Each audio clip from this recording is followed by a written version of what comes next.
tarde, pessoal. Vamos lá. Quem está acordado, por favor, levanta a mão. Ainda bem que não é todo mundo, né? Vou tentar que vocês não durmam nesse período. Hoje, a proposta que eu tenho para vocês é uma proposta um pouco diferente do que eu normalmente costumo fazer nas minhas palestras como um todo. Pedi para vocês, pedir assim, eu quero que vocês pensem, é meio ridículo. Então não vou fazer isso. Mas eu quero que vocês pensem, na real. Qual que é a ideia? Quando a gente fala de tópicos como open source e como coisas do gênero, é muito fácil se relacionar. Você sabe o que é open source? Eu sei. A maioria do pessoal aqui, quem aqui nunca teve contato com open source? Mesmo não querendo, você tem contato com open source. A verdade é essa. Então, para a gente conseguir pensar um pouquinho melhor a respeito disso, a gente precisa pensar. E quando eu falo pensar, não pensar no sentido de usar massa cinzenta, isso a gente já faz por natureza.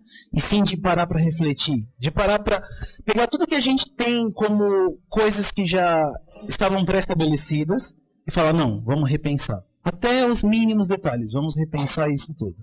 Então, eu queria primeiro me apresentar, eu sou o KMX, eu trabalho na Red Hat há bastante tempo envolvido com open source, mas bastante tempo mesmo. E vamos direto ao ponto, isso que me importa. Pessoal, alguém pode me definir o que é open source? Ninguém se arrisca? O que é open source? Software de código aberto. Tá, e aí eu te pergunto, todo software de código aberto é open source? Pois é. Essa pergunta, o ponto que você falou é muito válido, mas não dá pra gente generalizar também, porque tem códigos que são abertos, mas aberto, mas não é bem assim. Aí quando você vai olhar nas letras miúdas, você percebe que não era exatamente isso que as empresas estavam propondo, ou o dono do código estava tratando. Então, existe mais de um sentido para open source. Tanto que você tem lá o pessoal da Electronic Software Foundation, a Free Software Foundation, essas fundações como um todo, eles têm diversas definições para open source. Alguns falam assim, free as in beer, free as in freedom, e aí a coisa começa a ficar um pouco mais complicada, né? Porque afinal de contas é open source, mas qual licença que eu uso? Aí já existem mais zilhões de licenças, e aí se você usa uma licença que os advogados dessa empresa não gostam, do nada você não pode mais usar aquilo, e a coisa começa a ficar um pouco mais complicada. Mas se parar para pensar em open source, a resposta dele está certa, de certa forma, código aberto. Só que esse código aberto não necessariamente... Só o fato de ser código aberto não vai fazer isso ser open source. Quando te falam open source, qual a primeira coisa que vem na tua cabeça? Colaboração, o que mais? Gratuito, de graça, maravilha. Cerveja, o que mais? É engraçado como tem uma correlação com beer e software livre. Mas isso é uma outra palestra. Que mais, pessoal? Não tem nada assim que fala open source, a primeira coisa que vem na tua cabeça antes de tudo isso? O Linux, o tal do Pinguim. Porque, tudo bem, a gente já tinha software livre antes, a gente já tinha open source rolando antes. Mas quando veio o negócio do Linux, aí que a coisa de verdade passou a ser algo assim, estatisticamente válido, sei lá. Começou a fazer diferença mesmo. E qual que é o principal ponto de funcionamento assim? Por que o open source se tornou importante com o Linux? Primeiro, um finlandês que não tinha mais o que fazer, resolveu catar um código que ele tinha feito e soltou na internet de graça. Não só de graça, como falou, eu fiz isso aqui, testa aí. E largou para outras pessoas testarem. Fazer as coisas de graça não tem uma conotação muito boa, né? Na maioria da nossa sociedade ocidental capitalista, né? Alguém aqui tá afim de trabalhar de graça para mim? Então, esse depende, é muito relativo. Mas se você pensar em linhas gerais, na primeira reação das pessoas, não. Falando, não vou pegar o meu tempo e dar para você simplesmente porque você pediu. Tem que ter uma contrapartida. E essa contrapartida que a gente começa a analisar com mais calma quando a gente fala de open source como um todo. Normalmente, para você ter a mesma base, open source não é nada mais, nada menos do que trabalho voluntário. Vamos nos reunir e pintar a parede da escola pública que tem no meu bairro. Open source é praticamente a mesma coisa, só que tem uma diferença muito sutil. Se eu chamasse vocês para pintar a parede da escola pública, sei lá de onde, nem todos iriam. Agora, se eu falasse para você que você pode pintar a parede da escola lá perto da sua casa, sentado na sua boa cadeira, no conforto do seu lar, a coisa muda muito de figura. A verdade é que, mesmo sendo trabalho voluntário, é diferente. E essa diferença, ela vai muito mais além do que a gente está acostumado a tratar aí, como um todo. Por quê? Porque quando a gente está falando de trabalho voluntário, para que a gente faz trabalho voluntário, afinal de contas? Só porque nós somos bonzinhos ou coisa do gênero? Existe uma necessidade intrínseca do ser humano de querer recompensa do que faz. Não adianta. Muita gente faz, quer seja por religião, não porque eu tenho que fazer, porque senão eu vou para o inferno, sei lá, coisas do tipo, ou também simplesmente pelo fato de se sentir bem. Pô, eu tô vendo lá uma instituição de caridade, tá precisando de ajuda, eu vou lá, eu ajudo, pô, me senti super bem, a gente fez alguma coisa de legal. Você está buscando um benefício próprio, de certa forma. E como é que fica isso quando a gente fala de código aberto mesmo, de software? O princípio é mais ou menos o mesmo. As pessoas não vão fazer trabalho voluntário, ou não vão conseguir ver o valor desse trabalho voluntário, até você botar a mão na massa e começar a fazer. Eu estava brincando com... Todo mundo aqui conhece o Bissão, o Robson, os organizadores aqui. Eu estava comentando assim, o cara viciou com esportes e esse tipo de coisa, né? Virou um atleta aí. Pô, você viciou com o negócio mesmo. Uma vez que você começa a fazer, é muito difícil parar. Porque é muito legal. Mas antes, quando a gente estava sentado na cadeira como sedentário, você não ia conseguir enxergar o valor de fazer isso. E é mais ou menos a mesma coisa com o open source. A gente só vai conseguir enxergar o valor de contribuir para esse ecossistema e esse tipo de coisa depois que você começou a fazer. Então, vamos lá. Essa recompensa, ela sempre vem depois que você já está contribuindo. E como é que a gente começa a contribuir com o open source? Aí entra mais uma série de problemas. Porque o que você está investindo quando você está trabalhando com open source? Tempo. E tempo é praticamente ouro. É a única coisa na face da Terra que a gente não consegue remir, que a gente não consegue trazer de volta. O tempo que você gastou parado numa fila de banco, esse tempo nunca vai voltar. O tempo que você... Enfim, tempo não volta. Já foram 10 ou faltam 10? Faltam 10? Então tá. Beleza. Esse tempo já foi, eu não consigo pegar esse tempo de volta. E... Beleza, a gente está numa conferência de Agile. E que diabo de coisa que eu tô falando de trabalho voluntário, de tempo e de sei lá o que, de tempo perdido, de cartazes de 10 minutos. Na real, o que a gente pode aprender como desenvolvedores de software, como pessoas que estão trabalhando num mercado que não é open source? O que a gente pode trazer para as nossas empresas? O que a gente pode trazer para os nossos times de qualidade, de coisa que eu posso usar e aprender desse mercado? Na verdade, dentro das comunidades open source e dos projetos open source, existe um monte de dinâmicas de time que a gente pode aprender. Coisas que a gente pode tirar lições valiosas desse desenvolvimento. Quem aqui nunca teve aquele gerente que grita e berra? Aquele gerente ignorante? Pois é, mas vocês já ouviram histórias, com certeza, os que nunca tiveram. Por que a gente tem gerentes ruins? Essa é uma pergunta, assim, muito capciosa, né? Porque, afinal de contas, existem gerentes ruins. E o nosso Don Murphy vai garantir que se a gente tem um risco de pegar um gerente ruim, é o que vai acontecer. Mas vamos falar um pouquinho de um projeto open source que resolveu fazer as coisas usando a coisa da moda. Afinal de contas, o nome do evento é Agile Valley. A gente está aqui por causa de agilidade, aquela coisa. Quem aqui já trabalhou com Ruby?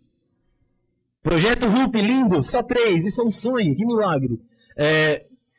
Quem trabalhou com essa coisa no passado, com milhares de documentações e requisitos e não sei o que, e vai e volta, um desperdício desgraçado de dinheiro, eu queria metade daquele dinheiro para mim. Enfim, a ideia é que a gente tinha, desenvolvimento ágil, tá, o meu moleque gostou, a gente tem um dinheiro desperdiçado absurdamente, aí chegou desenvolvimento ágil. Para pensar, esse negócio chegou ontem no mercado. Há pouco tempo atrás a gente ainda estava fazendo um monte de casos de usos aí dentro das empresas. E agora a gente tem a condição de conseguir fazer algo de uma forma um pouco mais racional. Não vamos tentar definir o projeto todo antes dele começar, vamos pegar pedaços menores, vamos pegar e racionalizar. Pois bem, eu tive a experiência de participar de um projeto open source em que tentaram aplicar metodologias ágeis para o desenvolvimento dele. E aconteceram muitas coisas interessantes durante o desenvolvimento desse projeto. A gente começou lá com um backlog de Scrum, bonitinho, e vamos montar, fizemos lá as tarefinhas, e vamos começar, beleza, vamos fazer nossa primeira sprint. Primeira sprint foi uma maravilha. No segundo sprint todo mundo começou a brigar entre si, não acabou o segundo sprint, no terceiro sprint o projeto já era. Não tinha mais ninguém contribuindo nele. O que aconteceu? Isso era, desenvolvimento ágil, era um negócio tão legal que ia resolver o problema de todo mundo. A verdade é que, quando você está na sua empresa e o seu gerente te propõe de fazer ágil, o que ele está fazendo?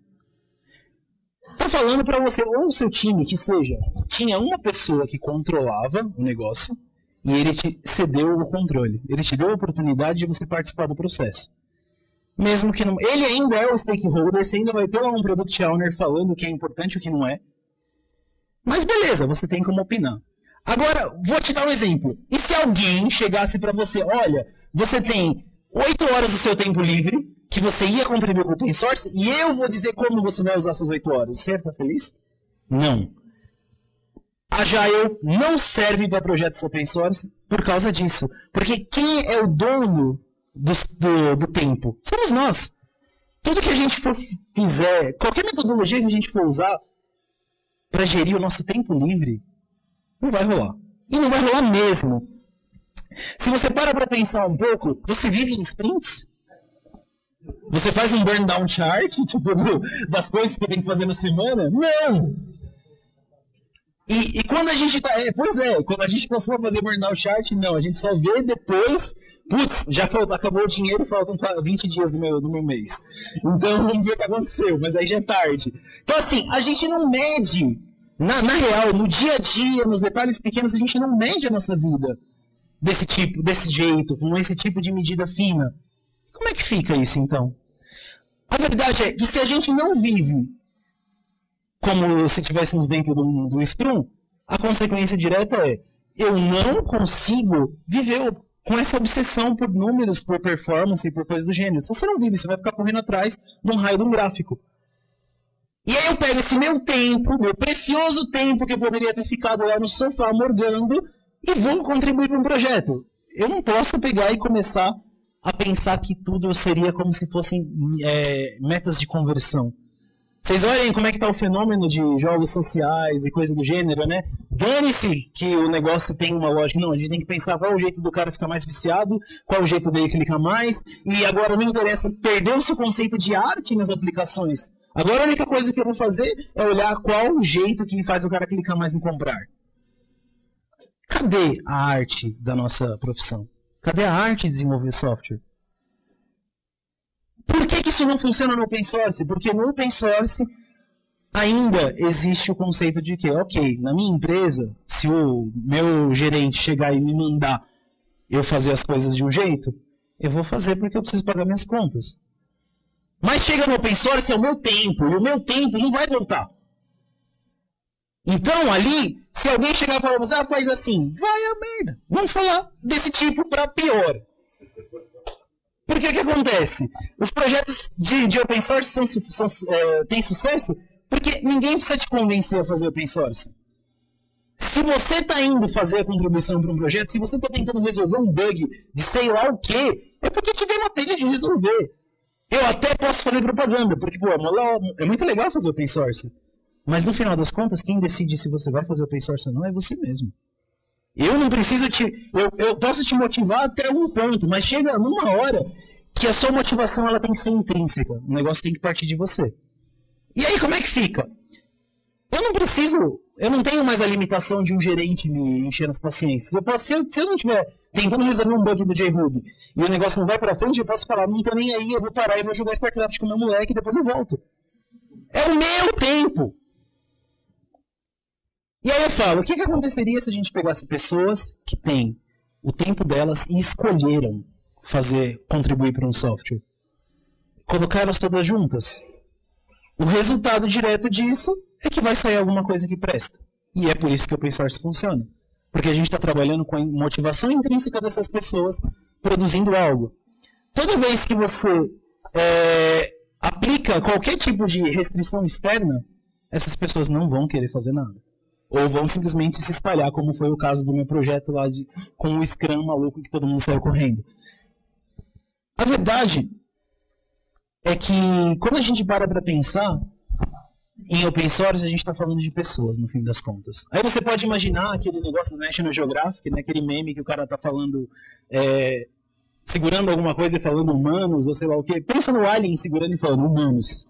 Na real, o problema somos nós. E é complicado você ter interação entre humanos. Open source tem uma certa definição que a gente pode tratar de por que open source funciona e o que a gente pode absorver do desenvolvimento como um todo. E, no fim das contas, open source tem tudo a ver com taco. Sabe o que é taco? Aquela comida mexicana? Não, na realidade é um acrônimo idiota que eu formei aqui. A ideia de open source, no fim das contas, são 4 valores, que é trust, confiança,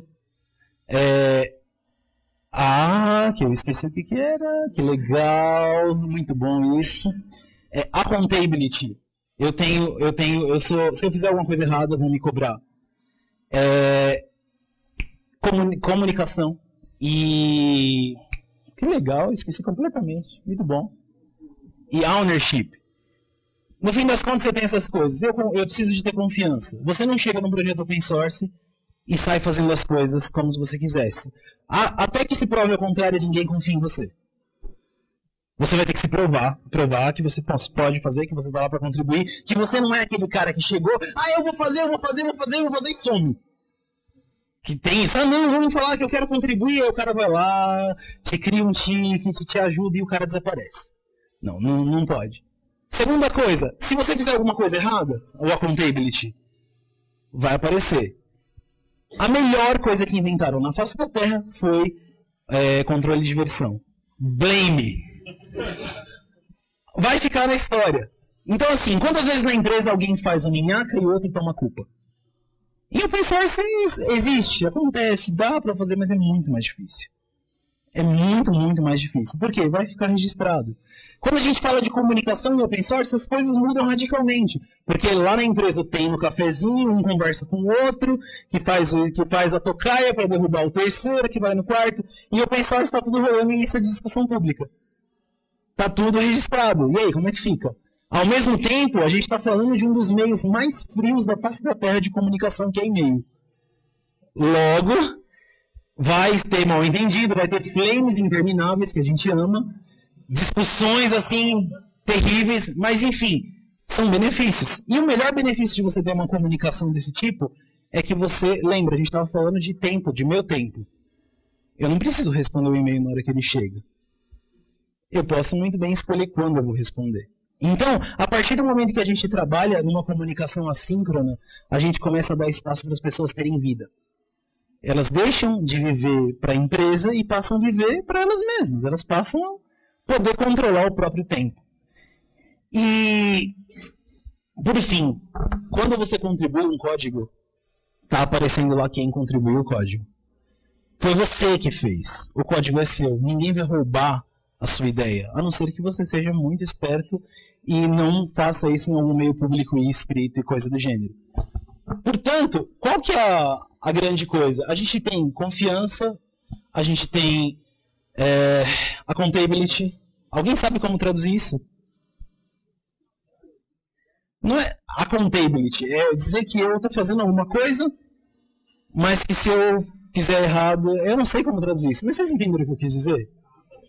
É complicado de traduzir isso. Mas enfim, a ideia, eu tenho trust, eu tenho accountability, eu tenho communication e eu tenho ownership. Se você pegar essas 4 coisas, deu uma de Lula agora, se você pegar essas 4 coisas e trazê-las para dentro da sua empresa, trazê-las para dentro do seu projeto, você vai perceber uma grande diferença. Valorize as pessoas que você tem. Valorize o tempo das pessoas. O resultado vai vir.